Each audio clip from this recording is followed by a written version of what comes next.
Welcome to Orange Weekly, presented by Krause Health. Alongside Nate Mink, I'm Brent.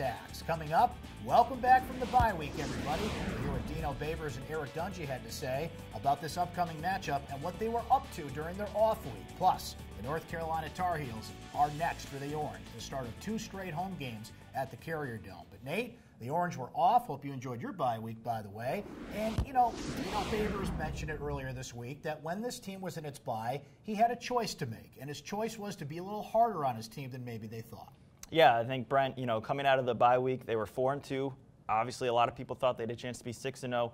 You can either ease back a little bit and feel good about yourselves, or you can push a little bit harder and try to focus on those minute details that maybe are separating you from some of those close losses. And I think, you know, Dino has a lot of veteran leadership on this team, but he also has a lot of young contributors. And so they shifted practice from afternoon into some early mornings last week.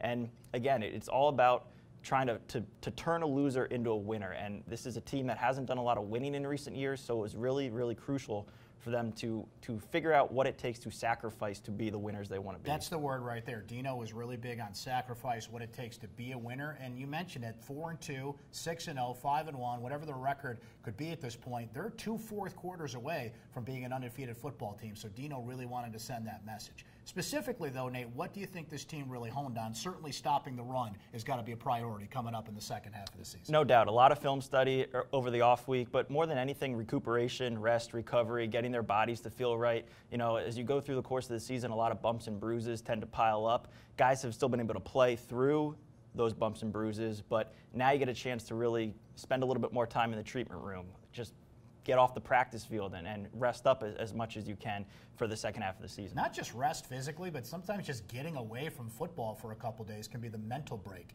that you need to get refreshed for the second half of the season. But you brought up those bumps and bruises, Nate. I'll knock on wood for you, Dino. I mean, relatively speaking, this is a healthy football team, and he said earlier this week they're getting 2 key contributors back for North Carolina. 2 guys, senior tight end Ravian Pierce and senior nickelback safety Antoine Cordy. Cordy left the pick game early. He'll be back this week against Carolina. Pierce has been a guy that they've been missing really since the Florida State game because of an undisclosed upper body injury.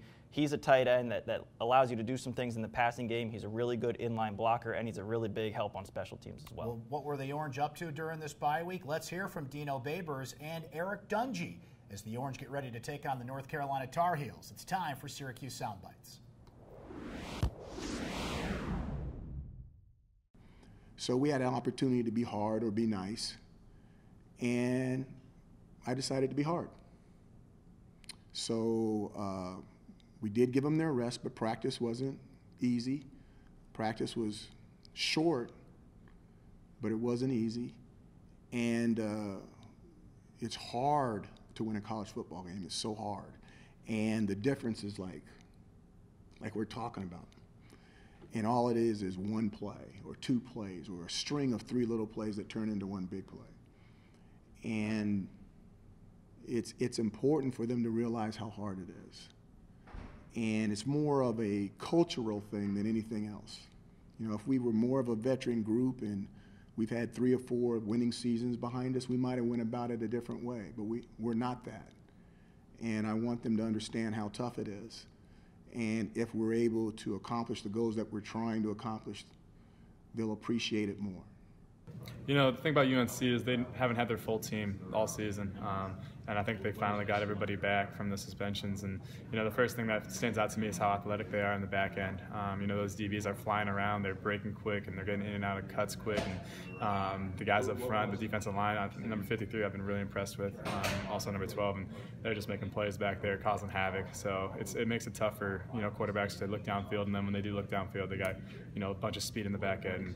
I really like their linebacker, number 36. I think he's a hard-nosed guy, and, you know, he just wants to hit you. So it's going to be a tough game, and I've been very impressed. And like I said, they haven't been together really all season. So, I mean, UNC is going to make a run in the back end. All right, Nate, here we go into the second half of the season. And my question to you is, look, Syracuse is 4-2. It's not all bad here, but who really needs to step up down the stretch for the Orange to be as good as they can be? I don't know if it's any one player, Brent. I'm looking at the receiver group. They have to figure out a way to get the passing game humming, at least to the level it was in the early part of the season. Whether that's Jamal Custis, Devin Butler, Nykeem Johnson, Sean Riley, a collection of all those guys, they have to get more in sync with what Eric Dungey is doing in the passing game, because they're running the ball at a really high level. They're top 25 in the country in rushing output. They got to have balance if this offense is going to take the steps it needs to take in the back half of the schedule. I'm going to go the obvious route here, Nate, and I'm going to see Kylan Whitner at the linebacking position. You can pick any of those linebackers, really. It's about staying on those assignments. They don't have the speed and maybe some of the physical traits that they need, but they could be smarter about how they approach things. But in a close second, I'm going to go with Eric Dungey. I think if you take away the Wagner game and a couple other games in that first half of the season, it's a split between his stats. 3 touchdowns, 3 interceptions. I think his decision-making has to be that much better. And, you know, Dino Babers mentioned it to me on the radio this week that he wants perfection out of his quarterback. And I think if this team is going to win those 8 games that people forecast them to maybe do, he's got to be pretty darn close to that. No pressure or anything, though, Eric.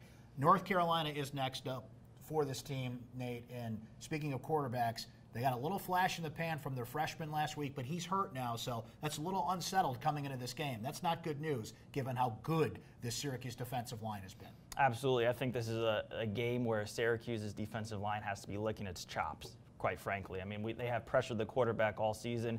They have forced turnovers by pressuring the quarterback. I expect that trend to continue. Carolina, though, they're getting some guys back from those suspensions that struck their team earlier this season when they were, you know, caught selling some of their team-issued Nike sneakers. They have a really dangerous return man / receiver in Anthony Ratliff-Williams. That's going to be, I think, a really good precursor for what they're going to see at Wake Forest with Greg Dortch. He's a guy that can beat you vertically and also be dangerous in the return game. And so I think, again, though, Syracuse has such an advantage on special teams that they're able to mitigate some of those dangerous return guys, and I expect that to be a theme this weekend as well. Another thing that happened during the bye week, kicker Andre Schmidt got awarded with a scholarship. He's getting some mid-season All-American honors as well from the Associated Press and ESPN and other places. So if it comes down to the kicking game, Syracuse has an advantage there. And last week against Virginia Tech, Nate, 6 yards a carry for North Carolina. Michael Carter, their running back, is the reigning ACC back of the week. So that Syracuse weakness was what? Stopping the run? We'll see if Carolina can take advantage of it this week. Well, that is Orange Weekly, presented by Krause Health. For Nate Mink, I'm Brent Axe. We'll talk to you next time.